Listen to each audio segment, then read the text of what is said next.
हाय। तो क्या आप भी प्रोजेक्ट स्टार्ट करना चाहते हो, मतलब कि प्रोजेक्ट बनाना चाहते हो आप, बट आपको कभी कभी ऐसा फील होता है कि आपको उस लेवल की नॉलेज नहीं है, अभी आपको इस पर्टिकुलर लैंग्वेज में इतनी पकड़ नहीं हुई है, या फिर आपके कॉन्सेप्ट क्लियर नहीं हुए, ऐसा आपको मन ही मन लगता है। और आपको मन है जब आप ट्यूटोरियल देखने लगते हो और जब इंस्ट्रक्टर आपको पढ़ा रहा होता है तो आपको लगता है कि यार ये चीज़ें तो मुझे आती है, मतलब आपको कुछ नया सीखने को नहीं मिलता। बट जैसे ही आप प्रोजेक्ट स्टार्ट करने जाते हो या फिर सोचते हो प्रोजेक्ट के बारे में, तो आपको लगता है कि यार नहीं यार, अभी आप उतना कंफर्टेबल फील नहीं कर पा रहे हो, या फिर आपको लगता है कि कुछ तो मिसिंग है, ऐसा फील होता है आपको। तो ये टोटली नॉर्मल है। ट्रस्ट में आज मैं इस वीडियो में यही बात करने वाला हूँ।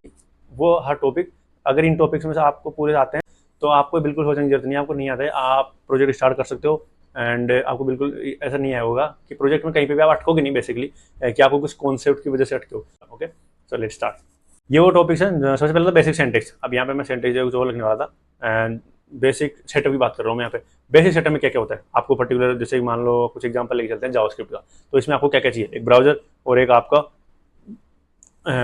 टेक्स्ट एडिटर, या फिर कोड एडिटर जहाँ पे आप कोड रन वगैरह कर सकते हो। ये दो चीज़ें चाहिए आपको, मतलब इतना अगर आपके पास है तो आप जावास्क्रिप्ट लिखना स्टार्ट कर सकते हो। तो ये सेटअप में आ गया। अगर पाइथन की बात करूँ तो आपको एक पाइथन का वो एक पर्टिकुलर मॉड्यूल्स वगैरह होते हैं, पाइथन डाउनलोड करना पड़ेगा, इंटरप्रेटर वगैरह, वो सब आपको प्रोसेस फॉलो करना पड़ेगा, जिसको बोलते हैं अपन डेवलपमेंट प्रोसेस की। भाई वो हर चीज़ अपने को डाउनलोड करो ताकि एक वर्क एनवायरनमेंट सेटअप हो जाए कि हाँ अब मैं अपना एक पर्टिकुलर लैंग्वेज, जो भी लैंग्वेज आप सीखना चाहते हो उसमें स्टार्ट कर सकते हो कोड लिखना। तो उसके लिए आपको जो भी उसके पर्टिकुलर रिलेटेड जो भी लैंग्वेज आप सीख रहे हो उससे रिलेटेड जो भी सेटअप होता है वो आपको आना चाहिए कि भाई हाँ आप सेटअप आपके आपका कंप्यूटर रेडी है आप उस पर्टिकुलर कोड को रन करने के लिए, ठीक है। वो उसके बाद आते हैं बेसिक सिंटैक्स, जैसे कमेंट्स वगैरह हो गए, कैसे फाइल्स बनाते हैं, जैसे कि अभी जावास्क्रिप्ट की बात करें तो डॉट जेएस आपको एक्सटेंशन लगाना जरूरी होता है, फिर उसको कैसे लिंक करते हैं, ये बेसिक चीज़ें तो ये बेसिक सिंटैक्स में आपके आती है। उसके बाद अपन चलते हैं दूसरी चीज़ है वेरिएबल्स। अब वेरिएबल्स क्या काम करते हैं, हर प्रोग्रामिंग लैंग्वेज में आपको ये कॉन्सेप्ट मिलेगा। वेरिएबल्स के अंदर अपन वैल्यू स्टोर करते हैं, डाटा को स्टोर करते हैं, इन्फॉर्मेशन को, सिंपल इतना सा काम है। तो ये सब आपको पता होना चाहिए कैसे बनाते हैं वेरिएबल्स वगैरह, ठीक है।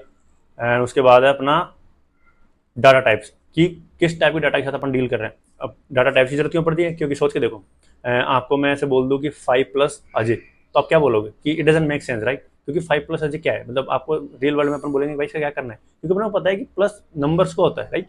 जिस नंबर्स को अगर मैं दूंगा 5 + 5 तो आप बोल दोगे 10।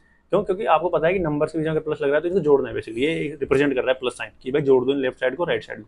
बट 5+ अगर मैं अजय बोल दूंगा तो आप बोलोगे इसका क्या करूँ, लाइक आपको समझ नहीं आएगा। उस तरह से कंप्यूटर में भी सेम प्रॉब्लम होती है कि अपने को बताना पड़ता है कि किस टाइप के डाटा के साथ अपन डील कर रहे हैं, ताकि अपन ऑपरेशन वगैरह अच्छे से परफॉर्म कर पाए उस पर्टिकुलर डाटा के ऊपर, राइट।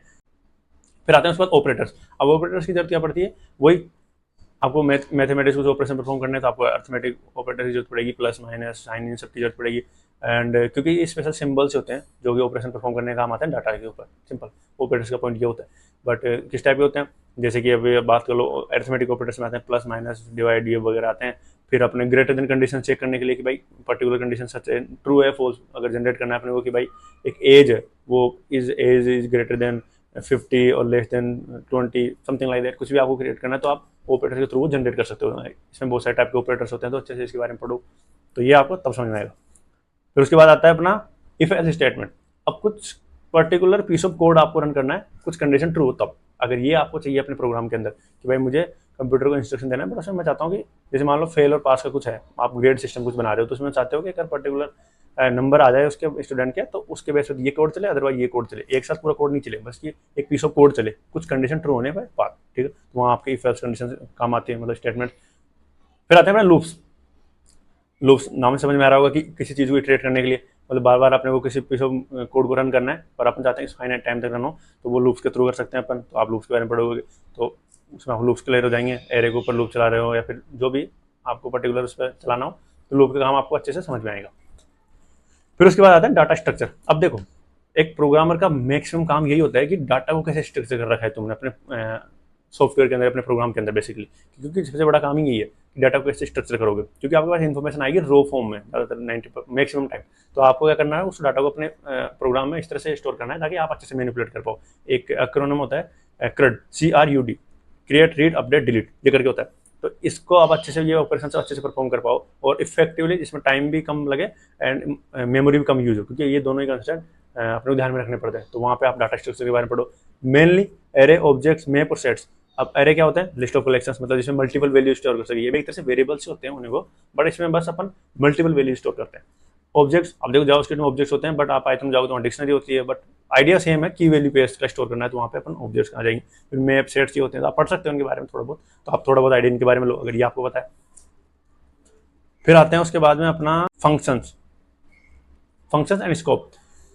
फंक्शन का काम क्या होता है कि पर्टिकुलर काम को करना, आप उसको अपन उसको इनपुट देंगे एंड वो अपने को आउटपुट देगा। तो वो एक कोड को रीडेबल बनाता है, ताकि मॉड्यूलराइज बना देता है कि मतलब मान लो जैसे मैं आपको बोलूँ कि अपने प्रोग्राम में अपने को ये चेक करना है कि ईमेल वेरीफाइड, कि भाई ईमेल वैलिड है नहीं है, ये अपने कोड लिखना है। तो हर बार ईमेल आएगी तो अपन बार बार वो कोड चलाने के बजाय कुछ इस तरह का फंक्शन बना देंगे, ताकि वो फंक्शन को कॉल करेंगे, उसमें कुछ अपनी वैल्यू पास करेंगे, जैसे ईमेल आईडी पास करेंगे एंड वो ऑटोमेटिकली अपना काम करके देगा। मतलब उसके अंदर अपने लॉजिक लिख रखा है तो सेपरेट हो गया, मतलब कोड का कचरा नहीं हुआ, पूरी फाइल में आने के बजाय अलग अलग कंपोनेंट में आप कोड को डाल सकते हो। तो फंक्शन के थ्रू आप वो कर सकते हो, जब चाहो तब आप कॉल कर सकते हो, इफिशिएंट होते हैं, अच्छे से कोड को मॉड्यूलराइज बना देते हैं, रीडेबिलिटी बहुत अच्छी बन जाती है और आपका कोड का स्ट्रक्चर ओवरऑल इंप्रूव होता है। स्कोप्स का क्या होता है, जैसे अभी आप ग्लोबल फाइल में बनाते हो वेरिएबल्स, तो उसको आप ग्लोबल स्कोप बोलते हो।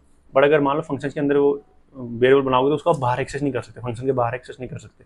तो इस तरह से स्कोप होता है कि भाई कौन से वेरिएबल्स, फंक्शन, इन चीज़ों को अपन कहाँ एक्सेस कर सकते हैं, कहाँ एक्सेस नहीं कर सकते, इनके बारे में थोड़ा बहुत आइडिया, ताकि एरर हैंडलिंग में आसान हो जाता है ये, ठीक है। फिर उसके बाद आता है इनपुट आउटपुट, कि अपन किसी प्रोग्रामिंग लैंग्वेज के अंदर यूजर से इनपुट कैसे लेते हैं और आउटपुट कैसे प्रिंट कराते हैं, ये बेसिक चीज़ है।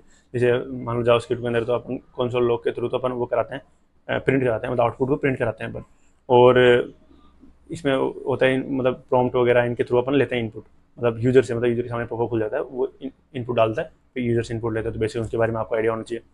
एंड या दैट्स इट, बस इतनी चीज़ें थी, ये चीज़ें थी। अगर ये आपको आती है तो guys you are more than ready to start the project. मतलब लिटरली आप बस इसलिए होल्ड कर रहे हो क्योंकि इसको एक चीज़ बोलते हैं इम्पोस्टर सिंड्रोम, जिसमें अपने को लगता है कि अपन परफेक्ट नहीं है, मतलब हमेशा से फील होता रहता है। अब देखो जब मैंने स्टार्ट करा था तब मेरे भी यही प्रॉब्लम आती थी, मैं भी यही फेस कर रहा था, बट मैंने कैसे भी करा, आज भी मैं डरता हूँ मतलब, बट मेरी प्रॉब्लम्स अलग है। अब मैं बड़े प्रोजेक्ट होते हैं उनमें घबराता हूँ कि अरे इसका आर्किटेक्चर लेवल पे कैसे डिजाइन करूंगा, ना कि ये कि मेरे को बेसिक आप मैं बोल दूँ टू डे एप्लीकेशन बनाओ या बेसिक वेबसाइट बनाओ, ये थोड़ा बहुत जो प्रोजेक्ट मैंने बना रखे हैं ऑलरेडी, छोटे ई कॉमर्स वेबसाइट हो गई, तो इनमें मैं इतना घबराता नहीं हूँ क्योंकि ये मैं बना सकता हूँ, क्योंकि मैंने बनाए हैं, तो मेरे को कॉन्फिडेंस है। अब वो आया कब, जब मैंने छोटे छोटे प्रोजेक्ट स्टार्ट करे। ये सोचने का बंद कर देना चाहिए कि यार मैं परफेक्ट नहीं हूँ या फिर मुझे पर्टिकुलर चीज़ नहीं आती। ये चीज़ें आप जो मैंने लिस्ट करी है अगर आपको आता है सो आप रेडी हो, दैट्स इट। इतना ही बोलूँगा मैं इसके अंदर, क्योंकि मैंने खूब टाइम वेस्ट करा है सोच के और सीखूंगा और उसको बोलते हैं ट्यूटोरियल हेल्प, तो उसके अंदर अपन ट्यूटोरियल पे ट्यूटोरियल देखते रहते हैं, बट अपने को पता है कुछ नए सीख नहीं रहे, वही पढ़े हैं जहाँ पहले पढ़े थे। जब तक बनाएंगे नहीं तब तक सीखेंगे नहीं, सिंपल फैक्ट गाइस। तो बनाओ प्रोजेक्ट वगैरह, स्टार्ट करो प्रोजेक्ट वगैरह। नहीं समझ में आता है तो आप यूट्यूब पे देख सकते हो, ChatGPT की हेल्प ले सकते हो, बहुत सारी चीज़ें जो कर सकते हो, बट धीरे धीरे नए नए कॉन्सेप्ट सीखो, प्लस नोट्स बनाते रहो साइड में। नोट्स बनाना बहुत इंपॉर्टेंट है कि साइड में क्या सीख रहे हो, ताकि आप रेफर कर सको जब भी आपको इंपोस्टर सिंड्रोम आए ना, आपको लगे कि यार you are not good enough, तो आप नोट्स पे जाके चेक कर सकते हो अपनी नॉलेज को। तो ये नोट्स बनाओ, प्रोजेक्ट्स बनाओ, एंड अगर ये चीज़ अच्छे से आती है तो इसको सीखो, कुछ में कमी है तो, क्योंकि धीरे धीरे सीखोगे आप।